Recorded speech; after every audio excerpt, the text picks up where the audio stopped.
Halo semuanya, kembali lagi bersama gue Dimas di sini di channel Dimdims. Oke, video kali ini kita tuh akan membahas dan mereview sebuah monitor gaming.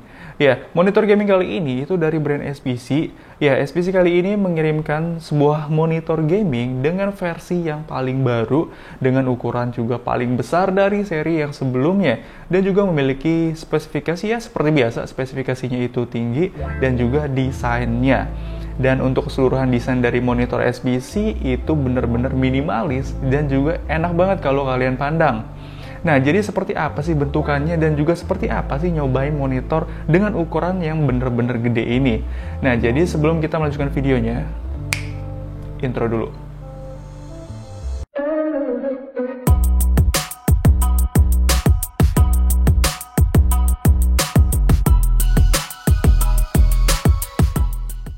Lagi-lagi SPC ini mengeluarkan produk terbarunya, yaitu sebuah monitor lagi yang bentukan dan juga spesifikasinya itu berbeda dari yang sebelum-sebelumnya.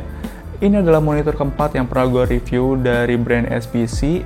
Jadi yang pertama itu adalah monitor gaming dengan ukuran 22 inch flat, terus juga ada monitor 24 inch yang curve, ada lagi yang versi 27 inch curve juga, itu memiliki refresh rate-nya itu tinggi dan harganya itu murah.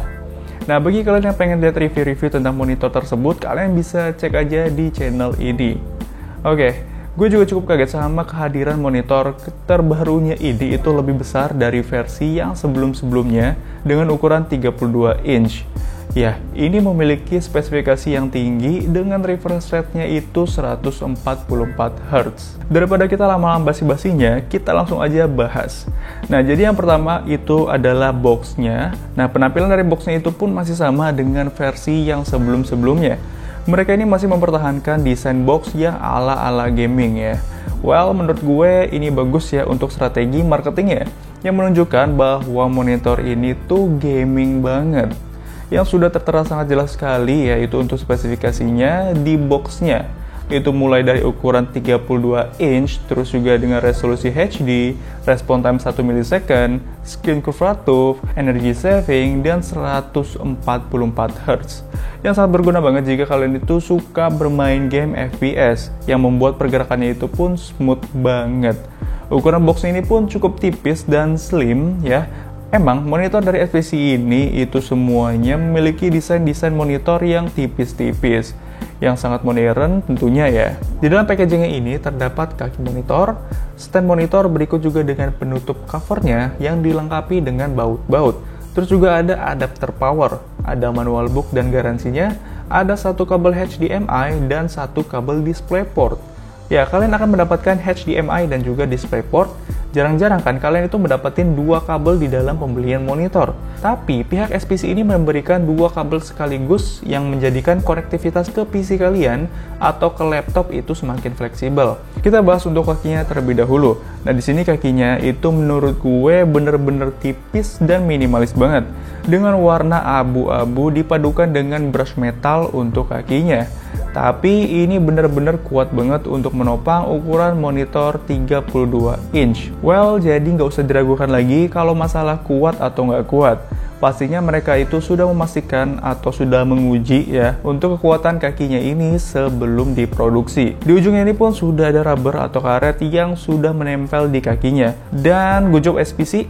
Jadi nggak perlu lagi ya repot-repot buat nempelin karet ataupun rubber secara manual kayak versi yang sebelum-sebelumnya. Setelah itu di bagian stand monitornya, dia ini memiliki warna yang sama ya dengan kakinya tadi, abu-abu brush metal gitu. Terus desainnya ini sangat agresif yang banyak banget lekukan tajam yang memiliki desain minimalis kayak kakinya tadi. Dan juga dikasih cover plastik yang ada motif-motif garis. Desain kaki dan standnya itu benar-benar modern banget ya. Model-modelnya itu kayak floating gitu yang ngambang. Jadi yang nempel ke meja itu cuma 3 titik aja yang menumpuk pada meja kalian. Nah, ini fungsi karet atau rubbernya tadi itu agar tidak menimbulkan baret-baret pada meja kalian dan berfungsi sebagai penahan agar stand kalian itu stay tegak di atas meja. Terus di belakang ini itu desainnya bener-bener keren sih ya. Dia itu nggak polos kayak biasanya, tapi dia ini memiliki motif garis-garis yang sangat agresif, seperti halnya di bagian stand-nya itu tadi. Itu seolah-olah nyatu dengan desain monitor ini, dengan warna full black untuk keseluruhan di bagian belakang monitornya ini. Nah, setelah itu monitor ini itu memiliki fitur VESA Mount, yang dimana ini cocok banget bagi para pengguna monitor stand kayak gue. Karena kalau pakai monitor stand ya, itu fleksibel banget sih untuk penggunaannya. Nah, VESA Mount ini itu memiliki ukuran 10x10 cm. Ya, setelah itu monitor ini itu bisa di tilt alias bisa dinaik dan turunkan. Cuman ini nggak bisa di adjustable atau di naik dan turunkan si stand kakinya ini. Jadi cuman fix seperti itu aja ya. Bagian port monitornya itu menghadap ke bawah. Yang menurut gue kalau model menghadap ke bawah kayak gini ya, itu sebenarnya kurang estetik aja.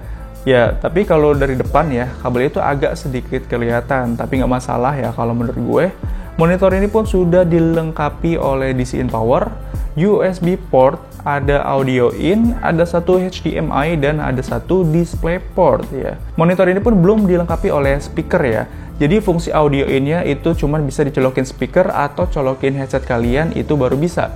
Nah, di sisi kirinya itu ada tombol fisik yang berguna untuk mengatur settingan-settingan di monitornya ini.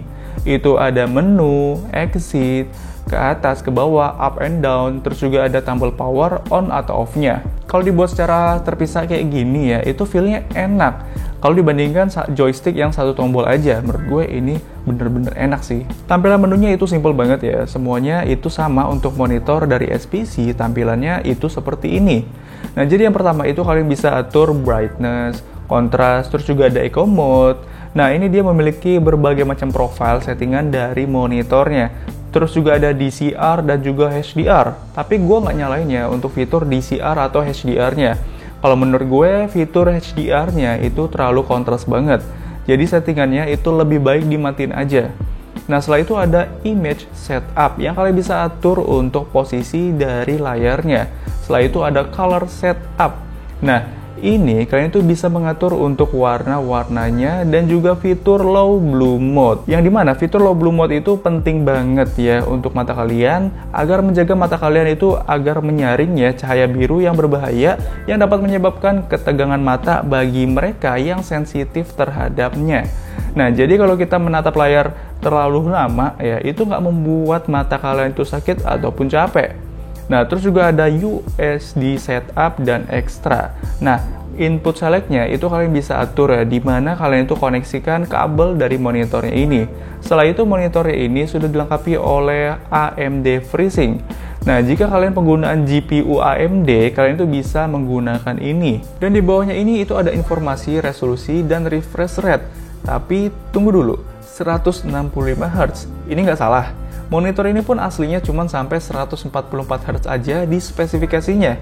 Nah, gue nggak tahu nih, apakah emang beneran 165 Hz atau overclock monitor atau gimana? Nah, beberapa dari kalian pasti bingung. Ya, sama gue juga bingung kenapa ini bisa 165 Hz. Pas gue cek di settingannya, itu kalian tinggal klik aja di desktop ya, terus juga pilih display settings, terus ke Advanced Display Setting. Nah, setelah itu kalian tinggal klik aja Display Adapter Properties-nya. Setelah itu ke bagian monitor. Nah, disitulah kalian setting untuk refresh rate dari monitor. Dan emang nampak di situ bisa sampai 165 Hz. Gue nggak tahu nih, gue harus senang atau gimana dengan refresh rate-nya ini 165 Hz ini. Dan ya, padahal tertera sangat jelas sekali kalau itu adalah 144 Hz di box-nya. Dan oke, sebenarnya nggak apa-apa sih. Gue anggap itu adalah nilai plus yang bisa disetting hingga 165 Hz. Monitor ini memiliki tinggi 51 cm dari atas sampai bawah. Kalau untuk monitor itu sendiri memiliki tinggi 42 cm dan lebarnya itu 71 cm. Nah, desain monitor ini pun bener-bener slim banget dan kerasa ya, modern banget. Karena dibantu dengan desain semi frameless ini, yang dimana bagian kiri, kanan, atau atasnya itu memiliki ketebalan panelnya itu 0,5 cm aja. Tapi kalau di bagian bawah ya itu memiliki ketebalan 1,5 cm aja. Wah, bener-bener desain keren banget ya, cocok banget bagi setup kalian itu minimalis-minimalis gitu. Nah, di bagian bawahnya itu pun berwarna abu-abu brush metal gitu dengan logo SPC di bagian tengahnya. Nah, monitor ini curve ya, jadi bukan flat. Yang menurut gue curve itu keren ya dibandingkan flat. Dan memiliki kurvaturnya itu 1800R dengan ukuran 32 inch dan panelnya ini adalah FA. Ya menurut gue panel FA sih itu bagus-bagus aja ya sebenarnya. Cuman katanya kalau kita lihat dari berbagai sisi, dari panel FA itu warnanya agak berbeda, tapi enggak dengan monitor ini. Dari segala angle itu warnanya tetap sama dan tidak berbeda.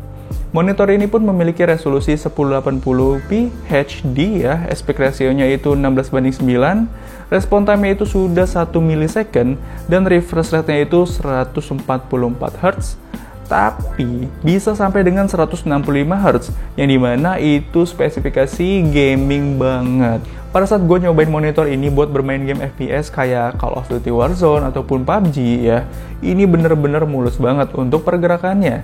Itu karena dibantu dengan refresh rate-nya itu yang tinggi 165 Hz. Apalagi layarnya ini itu gede ya, 32 inch. Gua puas banget kalau bermain game pakai monitor ini. Tapi nggak sampai situ aja, gue pun nyobain buat ngedit pakai monitor ini.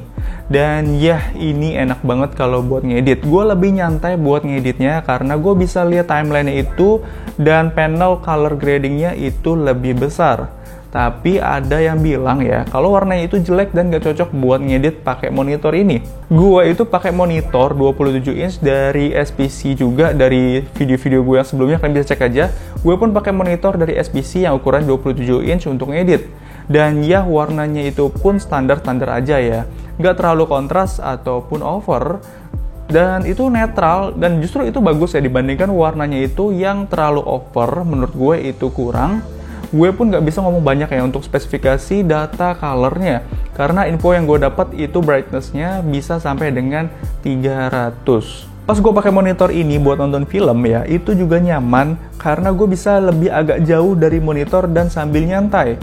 Dan itu adalah kelebihan monitor dengan ukuran yang lebih besar. Untuk harganya ya, itu SPC mengeluarkan harga 3,9 juta untuk monitor ini. Kalian bisa cek aja di marketplace, itu udah banyak yang jual monitor ini. Kalian juga itu nggak usah khawatir untuk garansinya. SPC ini mengeluarkan garansi itu selama 1 tahun lamanya untuk monitor ini.